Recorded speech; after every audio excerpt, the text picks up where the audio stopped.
டே 97க்கான review தான் பார்க்க போகிறோம். அதாவது சில பேரை வந்து நம்ம ஒரு கட்டத்தில் இவங்க நடிக்கிறாங்க, இவங்க சரியில்லை, இவங்க கெட்டவங்களோ அப்படின்னு நினைப்போம். பட் நாட்கள் ஆகும் பொழுது இல்லை அவங்க நல்லவங்க தானே அப்படின்னு நினைப்போம். இது மனிதர்களுடைய ஒரு இயற்கையான ஒரு சுபாவம் இல்லையா? அந்த மாதிரி தான் அருண் உண்மையாலே நல்ல பையங்க. பிக் பாஸே சொல்லிட்டாரு ட்ரூ ஜென்டில்மேன்னு. இதை விட வேற என்ன கிரெடிட் வேணும்? அதேமாதிரி இந்த பிக் பாஸில் ஒரு ஃப்ரெண்ட்ஷிப்பை நம்ம ரசித்தோம் அப்படின்னா உண்மையான ஃப்ரெண்ட்ஷிப், அந்த மற்ற எந்த விஷயமும் இல்லாமல் ஒரு ஜென்யூன் ஃப்ரெண்ட்ஷிப் அப்படின்னா அது அருண் பிரசாத் அண்ட் விஷால் இவங்களுடைய நட்பு தாங்க. இதில் வந்து 1% கூட கலப்பு கிடையாது. 100% உண்மையான ஒரு நட்புங்க. இந்த நட்பு வந்து அவ்வளோ அற்புதமாக இருந்தது இந்த ஷோவில். சில விஷயங்கள் தான் இப்போ நம்ம பிக் பாஸை பொறுத்த வரைக்கும் அந்த குரூப்பாக இருக்காங்க, அப்படி இருக்கும்போது நமக்கு வந்து கோபம் தான் வரும். நான் இந்த 2 பசங்களை பார்க்கும்போது அப்படி நமக்கு வரவே இல்லைல்ல. ஏன்னா அந்த உண்மை தெரியுதுல்ல, நமக்கு ஜெனூனான ஒரு ஃப்ரெண்ட்ஷிப்புங்க. அதுமாதிரி பிபினா என்னன்னு நானே ரொம்ப நாள் தெரிஞ்சுக்கணும்னு ஆசைப்பட்டேன். பாச பிணைப்பு அற்புதமாக, அதான் பிபியா? வாவ். நான் கூட பிபிங்கும் போது வேற என்னவோ நினச்சேங்க. பாச பிணைப்பு அதுதான் பிபி. நல்லா இருக்குல்ல? எனக்கு நான் அவ்வளோ ஈஸியாலாம் கண்ணெலாம் கணங்க மாட்டேன். பட் அந்த பையன் வெளியேறும்போது எனக்கு கொஞ்சம் எமோஷன் ஆச்சு. ஏன்னா அந்த அருணுடைய கிராஃப் அந்த மாதிரிங்க. இந்த கேமில் ஃபஸ்ட்டு இனிஷியல் வீக்ஸில் அப்படியே 0லேயே போகுது, அப்படியே டக்குன்னு அந்த வைல்ட் கார்டு வந்தானே ஏறுது. அதுக்கப்புறம் வந்து ஒரு கட்டத்தில் அந்த முத்து கூட இதுவாகும்போது அப்படி குறையுது, அப்படி திரும்பி அப்படி அதுக்கப்புறம் அப்படி ஏறுது, அதுக்கப்புறம் டக்குன்னு விழுந்துருச்சு. சேதன் கொடுத்த அட்வைஸா என்னன்னு எனக்கு தெரில. ஆனால் சேதன் என்ன சொல்கிறாருன்னா அந்த 4 வாரம் ரொம்ப அற்புதமான ஒரு சேஞ்சஸ், அது அவங்க லைஃபுக்கு நல்லது தானே. ஏன்னா அது அந்த பக்குவம் படுறதுங்கிறது ரொம்ப அற்புதமான ஒரு விஷயம் இல்லையா? அது நடந்திருக்கு இல்லையா இந்த ஷோவில்? அது பார்க்குறதுக்கு எனக்கு அவ்வளோ சூப்பராக இருந்தது. நல்ல ஒரு ஜென்டில்மேன் தானே பிக் பாஸே சொல்கிறாரு. அதேமாரி அந்த ஒரு போனதுக்கப்புறம் ஜென்யூனான அந்த வருத்தத்தை நீங்கள் பார்க்கணும். ரயான், ஏன்னா ரயான் வந்து அவர் அழுது நம்ம பார்த்ததே இல்லைல்ல, அவர் அழுகுறாரு. அப்போ ரயானே அழுகுறாரு அப்படின்னா அருண்கிட்ட ஏதோ ஒரு இம்பேக்ட் இருந்திருக்கு அப்படிங்கிறத நம்மளால கண்டிப்பாக உணர முடிஞ்சதுங்க. என்ன ஒரு விஷயம் அப்படின்னா இந்த அருண் தான் இந்த கேமையே திசை திருப்பிய ஒரு மனிதர். பாபநாசம் ஸ்கிரிப்ட் யார் சொன்னது? அது அருண் தான் சொல்லியிருக்கார். அது உண்மை. பாபநாசம் ஸ்கிரிப்ட் நடந்துகிட்டு இருக்கு இந்த பிக் பாஸ் வீட்டில். அது அழகாக சொன்னாப்ல. நல்ல மனுஷங்க. எனக்கு ரொம்ப பிடிச்சிருந்தது அருண் பிரசாத் அண்டு விஜய் விஷால் அந்த நட்பு. எனக்கு உண்மையாலே பிடிச்சிருந்ததுங்க. நான் என்னுடைய சமீப வீடியோலாம் நீங்கள் பார்த்தீங்கன்னா தெரியும், அந்த 2 பசங்களை எனக்கு விட்டு கொடுக்கவே மனசே வரல. நல்ல பசங்களாக இருக்காங்களே அப்படின்ட்டு. இன்னொன்று, சேதன் இன்னைக்கு விஷாலுக்கு ஒரு விஷயம் சொன்னார் பார்த்தீங்களா? உள்ளே வந்து உங்களை வந்து டிஸ்டர்ப் பண்ணுறதுக்காக சில பேர் சில விஷயங்கள்லாம் சொல்லுவாங்க, அதெல்லாம் நீங்கள் பெருசாக எடுத்துக்க வேணாம், அது உங்கள் பர்சனல். அற்புதம். ஆனால் என்ன ஒன்று, வெளியிலேருந்து வந்தவங்க வந்து விஷாலுக்கு ஒரு நன்மை பண்ணியிருக்காங்க. என்னென்னா விஷாலுக்கு பயங்கரமான வாக்குகள் உழுவுறதுக்கு அவங்க ஒரு காரணமாக அமைஞ்சாங்க. அது அவங்க தெரிஞ்சு செஞ்சாங்களோ தெரியாது செஞ்சாங்களோ, அந்த பையனை போயிட்டு நீ தஷிகாவா இல்லை அன்ஷிதாவா தஷிகாவா வாக்குகள் குவிஞ்சுது. அதையும் நம்ம பார்த்தோம். அடுத்து சௌந்தர்யாவுக்கும் ஒரு மிகப்பெரிய நன்மையை செஞ்சாங்க வெளியிலேருந்து வந்த கண்டஸ்டன்ஸ். என்னன்னா அந்த பொண்ணை போயிட்டு பிஆர் இன்னைக்கு சுனிதா வந்து அதை பேசினாங்க. அது சேதனை ரொம்ப அற்புதமான ஒரு பதில் கொடுத்தாருங்க. சமீபத்தில் இந்தியன் 2ன்னு ஒரு படம் வந்தது. அது என்ன மாதிரியான ப்ரொமோஷன்? ஏன் ஓடலை? கண்டென்ட் இருந்தால் ஓடும். மகாராஜா எப்படி பிச்சிட்டு ஓடிச்சு? அதுக்குன்னா அவ்வளோ ப்ரமோஷனாக பண்ணாங்க. கண்டென்ட் இருந்தால் கொண்டாடுவாங்க. சௌந்தர்யாட்ட விஷயம் இல்லாத குட்டாலத்தெல்லாம் பேசுவானா? நீங்கள் யோசிச்சு பாருங்க. அந்த பொண்ணுகிட்ட விஷயம் இருக்குங்க. இன்னைய வரையும் சஸ்டெயின் ஆகி உள்ளே வருதுன்னா விஷயம் என்னதான். இப்போ எக்ஸாம்பிளுக்கு நீங்கள் வந்து இப்போ சுனிதாவே சொன்னாங்களே, சுனிதாவுக்கு பிஆர் பண்ணுங்களேன், அவங்க இந்த ஷோவில் ஜெயிச்சிருக்க முடியுமா? ஒரு விஷயம் நான் சொல்லவா, அவங்க நாமினேஷன் ஃப்ரீ பாஸ் ஒரு முறை வாங்கினாங்க. அது வாங்கலைன்னா அந்த வாரமே அவங்க எவிக்ட். இன்னொன்று, நான் சுனிதா விஷயத்தில் மாறுபாடு படுறேன். என்னன்னா அவங்க சொல்கிறாங்க, அவங்க சௌந்தர்யாவை தான் அவங்க பேசும்போது கேமராவே சௌந்தர்யாவை நோக்கி தான் போகுது. பிஆருங்கும் போது சௌந்தர்யாவை தான் கேமரா வைக்கிறாங்க. அதெல்லாம் நம்ம பார்க்குறோம்.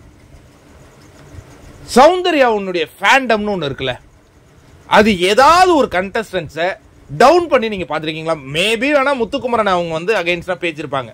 ஏன்னா அவங்க என்ன நினைக்கிறாங்கன்னா முத்துக்குமரன் அவங்களுடைய ஆப்போனன்ட் அப்படின்ட்டு. வேற யாரையாவது அவங்க வந்து நெகட்டிவா ப்ரொமோட் பண்ணி நீங்க பாத்திருக்கீங்களா? ஆனா முத்துக்குமரனுடைய ஃபேண்டம்ஸ் எவ்வளவு பேரை நெகட்டிவா பண்ணிருக்காங்க. ஆனா இங்க அந்த கேமரா இப்படி போய் வருது. இந்த பிஆர் பத்தி பேசும்போது அதுக்கு அழகா சொன்னார் சேதன். ஒருத்தவங்க சஸ்டெயின் ஆகுறாங்க அப்படின்னா அதுல விஷயம் இருந்தா மட்டும்தான் சஸ்டெயின் ஆகும். இன்னொன்னு, தமிழ்நாட்டு மக்களை நீங்க அவ்வளவு சாதாரணமா நினைக்காதீங்க. அவங்களுக்கு வந்து ஒரு விஷயம் பிடிச்சி போச்சுன்னா கொண்டாடுவாங்க. அதான் நடந்தது சௌந்தர்யா விஷயத்துல. அது பிஆர்னா அப்படின்னா நம்ம சொல்றது போலியை உண்மையை நம்ப வைக்கிறது ப்ரொஜெக்ஷன். உண்மையை உண்மைன்னு சொல்றதுக்கு என்னங்க எடுத்துக்கங்க, ப்ரொஜெக்ஷன் வேணும். அந்த பொண்ணால டாஸ்க் ஆட முடியுமானா ஆட முடியாது. அந்த பொண்ணால நீங்க சொல்ற மாதிரி சில விஷயங்கள் செய்ய மெமரியா பேச முடியுமானா முடியாது. ஆனா அந்த பொண்ணுகிட்ட ஒரு ரியல் இருந்ததுல, அதுதானே மக்கள் கொண்டாடினாங்க. என்டர்டைன்மெண்ட் இருந்ததுல. இந்த ஷோக்கு என்னங்க தேவை? நம்ம இன்னைக்கு 24/7 பாக்குறோம். அதுல ஒரு என்டர்டைன்மெண்ட் தேவை. அது சௌந்தர்யாட்ட இருந்தது. அதை ரொம்ப அழகாக சேதனை வந்து இன்னைக்கு அட்ரஸ் பண்ணது எனக்கு ரொம்ப பிடிச்சிருந்தது. அடுத்ததாக அந்த எக்ஸ் கண்டஸ்டன்ஸ், அவங்க எல்லாம் தன்னை கண்டஸ்டன்ஸ் நினைச்சிட்டு இங்க வாழ்ந்துட்டு இருந்தாங்க. ஆனா அவங்க கண்டஸ்டன்ஸா இல்லையே. ஆனா அவங்களுக்கு சொல்லி இருக்காங்க. அதனால நான் அவங்களை தப்புன்னு சொல்லல.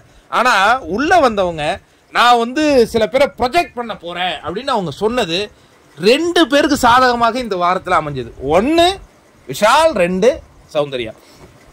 அதற்கு அடுத்ததாக இவங்கள பேச சொல்றாங்க. யாரு? கண்டஸ்டன்ஸ். இவங்க எப்படி பண்ணாங்கன்னு ஜாக்லின் ரொம்ப அற்புதமா விளக்கம் கொடுத்தாங்க. இவங்களை பார்க்கும்போது எங்களுக்கு ஒரு பயம் ஏற்பட்டுச்சு, ஆனா அதுக்கப்புறம் எங்களுக்கு அது ஏற்படல. அருண் ரொம்ப அற்புதமான ஒரு விளக்கம் கொடுத்தாரு.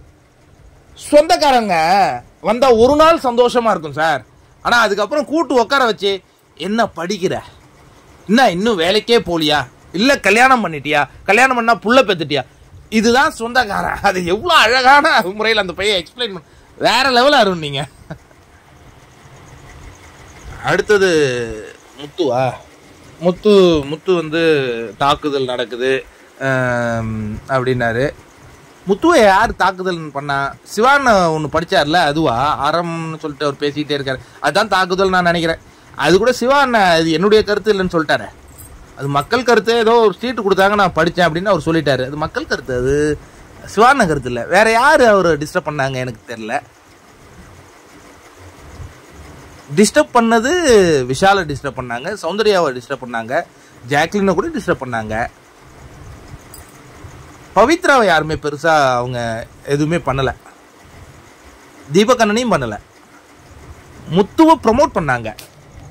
அது ரொம்ப அழகா சௌந்தர்யா சொன்னாங்க. சார் இவங்க வந்திருக்கிறவங்க எல்லாம் யாரோ ஒருத்தவங்க ஜெயிக்கணும் அப்படிங்கிற ஒரு மோட்டிவ்ல வந்திருக்காங்க சார். அந்த பொண்ணுகிட்ட நல்ல தெளிவு இருக்குப்பா. இன்னொரு விஷயம், நான் சில கமெண்ட்லாம் படிக்கிறேன். 7 வருஷமா உங்களை ஃபாலோ பண்றேன், 4 வருஷமா ஃபாலோ பண்றேன், அதெல்லாம் நீங்க நல்லா பண்ணீங்க, இந்த முறை பண்ணல. எனக்கு மீனிங் புரியல. அப்போ என்ன மீனிங்னா, முத்துக்குமரனை பற்றி நல்லா ப்ரைஸ் பண்ணி பேசினா நல்லா பண்ணியிருப்பேன் அப்படின்னு நீங்கள் நினைக்கிறீங்களா? கண்டிப்பாக முத்துக்குமரன்ட்ட நல்ல விஷயம் தான் நான் இப்போ பேசுவேன். இன்னொரு விஷயம், இது முத்துக்குமரனுக்காக நான் சொல்கிறேன். முத்துக்குமரனை காட்டும் போதெல்லாம் கிளாப்ஸ் பார்த்தீங்களா? ஃபஸ்ட்டு சேதன் அண்ணே சொன்னார். ஃபஸ்ட்டு ஒரு ஜூம் வைக்கிறாங்க, அதில் முத்துக்குமரன், அதுக்கப்புறம் ஜாக்லின் இருந்தாங்க, அருண் இருந்தார். என்ன கிளாப்ஸ் அடிக்கிறாங்களே, ஃபேன்ஸ் வேற லெவலுங்க முத்துக்கு. அங்கே உள்ளே உட்காந்துருந்தாங்களா, அதில் அவங்க காட்டும் போதெல்லாம் கை தட்டுறாங்க. ஆனால் ஏதோ அந்த பையன் வந்து அவங்களுடைய மனதை கவர்ந்துருக்கின்றார், உழைப்பை போட்டு. நான் இப்பவும் சொல்கிறேன், அந்த பையன் நல்லா உழைப்பு போட்டிருக்காருங்க, அதெல்லாம் மாற்று கருத்து கிடையாது. ஆனால் அறமான உழைப்பா அப்படின்னா நான் ஒத்துக்க மாட்டேன். அவ்வளோதான், அதை நான் கடந்து போயிடுறேன். யார் இந்த சீசனை ஜெயிப்பார் அப்படிங்கிறது அடுத்த வாரம் நம்ம கண்டிப்பாக, அதுக்கு அடுத்த வாரம் மேஜிக் இருக்குமானா கண்டிப்பாக இருக்குங்க. ஏன் இருக்கக்கூடாது?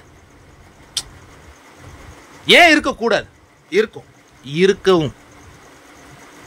இந்த குட்டாட் குட்டெழுத்து, ஆனா நான் என் பேரை கூட சொல்றது இல்லைல்ல, அதான் ஜென்யூனிட்டி. குட்டாட் குட்டெழுத்து வந்து ஒரு விஷயத்தை கணிக்குதுன்னா அதுல வந்து பல உண்மைகள் இருக்குங்க.